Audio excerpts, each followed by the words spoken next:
Hello everyone, मैं हूँ राज और सुबह का मेरे यूट्यूब चैनल राज में स्वागत है। दोस्तों चलिए आज 30 दिसंबर है और आज पेपर खत्म हो चुका है लगभग। आज जो बचे होंगे वो हो जाएंगे। तो आज ही लास्ट है पेपर टेक्नीशियन का। ठीक है, दोस्तों लेटर क्वेश्चन क्या क्या आए हैं वो देख लीजिए और किससे सभी आपके शिफ्ट आ गए तो उसे पढ़ के जाइएगा। ठीक है, चलिए देखते हैं। सबसे पहले क्वेश्चन आपके पास है, ये कह रहा है कि देखो यहाँ पे कह रहा है कि निम्न में से कौन सा गलत चूज करना है ना, कौन सा गलत सूत्र का चलेंगे। तो cosec square theta minus cot theta तो 1 ये सही है, आपको पता है। साइन स्क्वायर थीटा प्लस 1 ये भी सही होता है। और सेक स्क्वायर थीटा प्लस 1 है ना, तो ये गलत होता है, ये नहीं होता है। और सेक स्क्वायर थीटा माइनस 1 ये भी, यानी ये आपका गलत है और यही यहाँ पे इस क्वेश्चन का आंसर हो जाएगा। ठीक है, अगली क्वेश्चन कह रहा है क्या, 800 रुपया को 10% वार्षिक चक्रवृद्धि ब्याज पर निवेश किया था तो 2 वर्ष में अर्जित धनराशि अर्जित ब्याज कितनी होगी। देखो 10% की दर से चक्रवृद्धि है तो 2 साल का अगर देखा जाए सक्सेसिव पीरियड कहता है 21% हो जाएगा। ठीक है, आपसे ब्याज पूछा तो 800 का 21% निकाल दो तो कितना हो जाएगा, 8 8 दूनी 16 यानी 168, यानी इसका वैल्यू 168। दोस्तों मैं बोलूँगा सर क्वेश्चन बहुत ईजी आ रहा है, आप इसको विश्वास नहीं कर सकते। इसमें बोला सर डिफरेंस क्या होगा, देखो इसका अंतर निकालना है।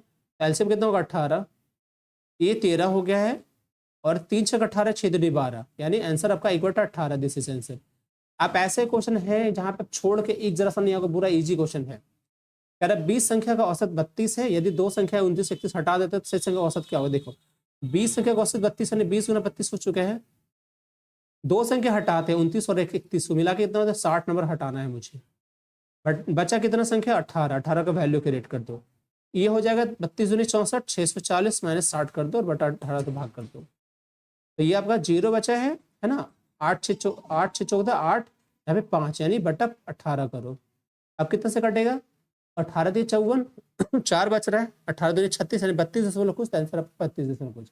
आगे चलिए, कह रहा है कि त्रिभुज डी ई एफ में ई पर समकोण है, यदि कोण एफ बराबर 30 डिग्री है तो कोस डी माइनस 1/2 रूट 2 बताना। देखो यहाँ पे मान लो कि एक ट्रायंगल है, राइट, यानी ई पे समकोण है बोल रहा है, यानी 90 डिग्री। ठीक है, अब कब बोला डी, अच्छा एफ डी ई एफ, मान लो ये डी ई एफ हो गया। ठीक है, डी कितना है, एफ कितना है 30 डिग्री, पूछा है कॉस डी और -1/√2। अब देखो तो ये 90 है, ये 30 कितना बचेगा 60 डिग्री बचेगा, तो कॉस डी की वैल्यू क्या होगी बी बाई एच, बी आपका ये हो गया एच ये हो गया। अगर मान के चलते हैं कॉस डी मतलब 1/2 होता है 60 डिग्री पे, तो 1/2 ये हो गया है ना। तो यहाँ पे लिख दीजिए 1/2 और -1/√2, तो आंसर कितना हो जाएगा यहाँ पे। अब देखिए नीचे अगर एलसीएम लेते हैं तो 2 है, √2 वाला कुछ नहीं तो √2 डायरेक्टली लेते हैं, तो 2√2 मान लीजिए एलसीएम हुआ। यहाँ से 2 खत्म हो गया, बचेगा ऊपर √2 और माइनस ये खत्म हो गया, कितना बचेगा 2। ठीक है, तो आपका बचेगा कितना आंसर -√2, यानी देखो आपका आंसर तो दिख रहा है ना, यही वाला आंसर कर दो और क्या। अगला देखो कह रहा है इसका मान कितना होगा, तो इसको समझने की कोशिश कीजिए। इसको वैल्यू क्या है, अंदर 4 का क्यूब है नीचे 64 हो जाएगा, 15 का स्क्वायर है दोस्तों 25, रूट 289 हुआ है ना। ठीक है, अच्छा इसके ऊपर क्यूब है आपका, तो इसके ऊपर क्यूब है मैंने इसका बाहर कितना है 17 और 17 क्यूब लगा दीजिए, तो देखो क्या होगा लास्ट में अगर देखते हैं तो इसका 49 13 होता है 17 का क्यूब। ठीक है, चलिए कह रहा है एक घनाकार कमरे में रखी जा सकने वाले सबसे लंबी छड़ की लंबाई 35 फुट थी, घनाकार कमरे के भीतर जमा सकने वाले सबसे बड़े गोलक का पृष्ठ। देखो ये एक मान लो घनाकार है, ये घन है। ठीक है, ये घन है, मान लीजिए ये घन है, ये घन है। अच्छा इस जगह पे मान लो यहाँ पे गोला है, इस तरह से गोला लेता, ठीक, ये गोला लेते हैं। क्या बोल रहा है कि इसकी सबसे बड़ी छड़ की लंबाई क्या होता है, सबसे बड़ी छड़ की लंबाई √3 यानी विकर्ण √3 ए बराबर 35 √3, ए बराबर 35 आ चुका है आपका, ए बराबर 35 आया है। अब बोला इसके अंदर रखना है, मान लीजिए इस गोला का पृष्ठ क्षेत्रफल, तो गोला का पृष्ठ क्षेत्रफल कितना होता है पहले समझिए 4π²।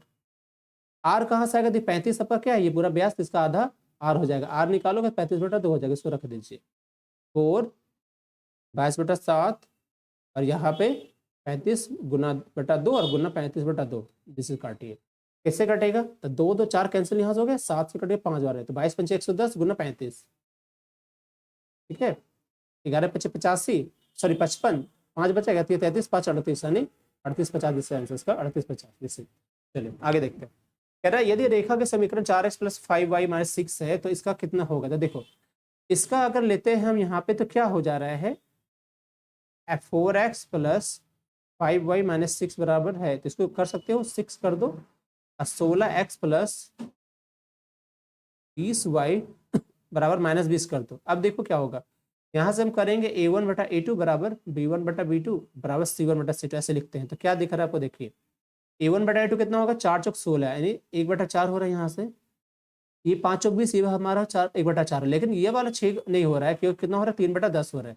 हम देख रहे हैं कि ये बराबर हो रहा है, ये नहीं हो रहा था, हमारे इसके क्या होगा, एक हल हो जाएंगे। ठीक है, दिस इज, तो देखो एक साइकिल सवार दूसरे दिन 70 किलोमीटर साइकिल चलाने के बाद देखता है कि पहले 2 दिनों में उसके द्वारा चलाई गई दूरी का अनुपात 4:5 है, यानी पहले 2 दिन जलाया तो उसका रेशियो 4:5 है। ठीक है, यदि वो तीसरे दिन 42 किलोमीटर चलाता है तो तीसरे और पहले दिन का रेशियो अनुपात बताना है। देखो पहले दूसरे दिन का रेशियो 4:5 है और कह रहा है दूसरे दिन कितना चला है, 70, यानी इस 5 की वैल्यू 70 किलोमीटर। ठीक है, तो बोला है कि नेक्स्ट डे अगर चलाता है 42 वो, है ना, तीसरे दिन, तो बोला है कि अब तीसरे और पहले दिन यानी इसका और इसका रेशियो, है ना। तो देखो 5 की वैल्यू 70 यानी 1 की वैल्यू 14, तो इसको 14 चौक 56 हो जाएगा। ठीक है, तो कितना हो जाएगा, तीसरा दिन उसने 42 चलाया और पहले दिन उसका 56, तो कितना से बटेगा, 14 42 14 56 है, 3 और 4 का रेशियो दिस इज। अगले देखो, कह रहा है एक आदमी ने एक घोड़ा और एक वाहन 40,000 में खरीदा, उसने घोड़े पर 10% के लाभ पर बेचा और वाहन 5% की हानि पर, कुल सौदे में से 1% का लाभ। तो घोड़े पर देखो एक घोड़ा पे कितना हुआ, 10% का प्रॉफिट, प्लस ले लो, वाहन पे 5% का लॉस माइनस कर लो, ओवरऑल जो हुआ उसको बेनिफिट 1% का। इसके डिफरेंसेस क्या होगा, ये 10 में से 11 और इसमें से जाएगा तो एक में से -5 नहीं आएगा, 5 घटाओगे नहीं, +5 यानी 6 हो जाएगा। तो रेशियो आपका 2-3 का हुआ। अच्छा 2-3 मिलकर कितना हुआ, 5, और 5 की वैल्यू है 40,000। ठीक है, तो बोला है कि इसका कैरेमल घोड़े का, तो घोड़े का हमने कौन माना, 10%, ये घोड़ा वाला है। 2 का वैल्यू कितना हो जाएगा, 5 की वैल्यू अगर 40,000, 1 की वैल्यू 8,000, 2 की वैल्यू 16,000, आंसर आपका 16,000, जिससे 16,000। ठीक है,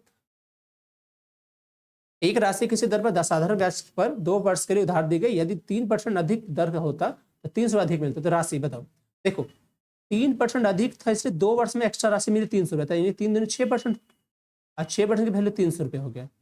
1% की वैल्यू कितना हो गया, 150 रुपया, 6 पंचे 30 यानी 50, 6 पंचे 30 50 रुपये। 100% की वैल्यू 2 जीरो थे लगा दो, 2 जीरो यानी 5,000 रुपये इसका आंसर हो गया। This is 5,000। ठीक है, चलिए ओके दोस्तों, क्वेश्चन बहुत ईजी आ रहे हैं, आप ऐसा सोचो मत कि आपके पास अगर देखा जाए तो एक भी क्वेश्चन छोड़कर नहीं होगा मैथ रीजनिंग, इतना ईजी है। ठीक है, चलिए मिलते हैं नेक्स्ट में, बाय बाय, थैंक यू।